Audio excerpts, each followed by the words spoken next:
টিকটকে আসক্ত মেয়েকে গুলি করে মারলেন নিজের বাবা। মাত্রাতিরিক্ত টিকটক আসক্তি আর ভিডিও পোস্ট করার অপরাধে কিশোরীকে খুন করা হয়েছে বলে অভিযোগ। এমন ঘটনা ঘটেছে পাকিস্তানে। জানা গেছে মৃত কিশোরী জন্মসূত্রে পাকিস্তানি বংশোদ্ভূত হলেও সে আমেরিকান নাগরিক। কয়েকদিন আগেই সপরিবারে পাকিস্তানে এসেছিল সে। বালুচিস্তানের কোয়েটায় দেশের বাড়িতে ফেরার পর তাকে খুন করা হয়েছে। কিশোরীর দাদাকেও জিজ্ঞাসাবাদ করছে পুলিশ। মার্কিন নাগরিকত্বধারী ওই বাবা জানান তিনি তার মেয়ে হীরার টিকটক করা পছন্দ করতেন না। তার মেয়ের পোস্টগুলো তার কাছে আপত্তিকর বলেও মনে হয়েছে।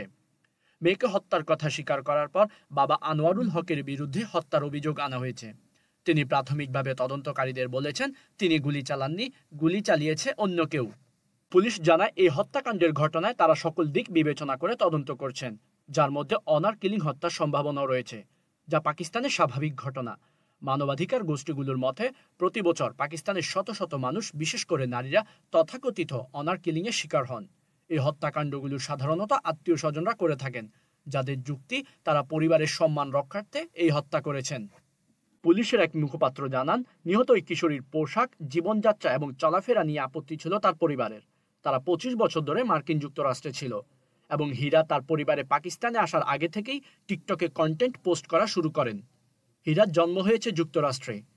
পুলিশ আরও জানায় হত্যার সাথে জড়িত থাকার অভিযোগে তার বাবা শ্যালককেও গ্রেপ্তার করা হয়েছে।